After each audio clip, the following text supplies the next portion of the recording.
ಇದು ನಮ್ಮ ನೀನಿ ಮ್ಯಾಜಿಕ್ குத்திகளின் சந்தோஷ உலகம். ஒரு அழகான ஃபாரஸ்ட்ல ஒரு கியூட் பன்னி இருந்தது. அவன் பேர் நினி. ஈஸ்டர் வருது. நினி நிறைய கலர்ஃபுல் எக்ஸ் தயார் பண்ணி வச்சிருந்தான். ஆனா காலையில பார்த்தா எல்லா முட்டையும் காணாம போயிருச்சு.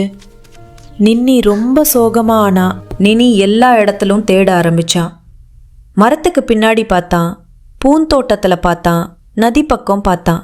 தேடி தேடி ரொம்ப கவலையா இருந்தான். நீங்க பாத்தீங்களா? என்னோட முட்டைகளை காணா. திடீரென்று பார்த்தா சின்ன கோழி குஞ்சு வந்தாங்க. அவங்க சொன்னாங்க, நினி நினி, நாங்க தான் முட்டைய மறந்து வச்சோம். இது ஈஸ்டர் கேம்.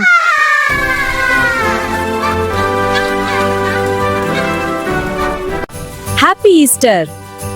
ஈஸ்டர் திருநாள் நல்வாழ்த்துக்கள்.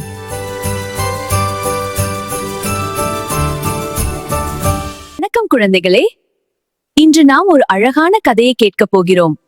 அது யாருடைய கதை தெரியுமா? ஜீசஸ் கிரைஸ்ட் அவர்களின் கதை. பல வருடங்களுக்கு முன்பு இயேசு கிறிஸ்து ஒரு சிறிய குழந்தையாக பிறந்தார். அவர் மிகவும் நல்லவர், அன்பானவர். அவர் எல்லாருக்கும் நல்ல விஷயங்களை கற்றுக் கொடுத்தார். அன்பு இருக்க வேண்டும், பிறருக்கு உதவி செய்ய வேண்டும், எல்லாரையும் மன்னிக்க வேண்டும், அம்மா அப்பா மதிக்க வேண்டும்.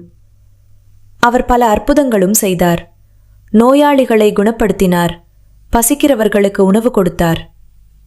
ஆனா சிலருக்கு அவரை பிடிக்கவில்லை. அதனால் அவருக்கு கஷ்டம் கொடுத்தனர். ஒரு பெரிய சிலுவையை தூக்கி கொண்டு நடந்து சென்றார். அவர் மிகவும் சோர்வாக இருந்தார். ஆனால் அவர் அமைதியாக இருந்தார். அவரை சிலுவையில் அறைந்தன. அவர் இவ்வுலகை விட்டு சென்றார். சிலர் வருந்தினார்கள், சிலர் அமைதியாக இருந்தார்கள். ஆனால் ஒரு பெரிய அதிசயம் நடந்தது. 3 நாட்களுக்கு பிறகு இயேசு கிறிஸ்து மீண்டும் உயிர்த்தெழுந்தார். அதனால்தான் அன்றைய நாளை நாம் ஈஸ்டர் என்று கொண்டாடுகிறோம். அவர் நமக்கு அன்பும் மன்னிப்பும் கற்றுக் கொடுத்தார். அன்பும் கொண்டாடலாம். இந்த முட்டைகளை பகிர்ந்து கொள்வோம். இது நமது உண்மையான கொண்டாட்டம். சரி குட்டி நண்பர்களே, இன்றைய வீடியோ பிடிச்சிருந்தா லைக் பண்ணுங்க, நம்ம நீனி மேஜிக் சேனலுக்கு சப்ஸ்கிரைப் பண்ணுங்க. Bye bye.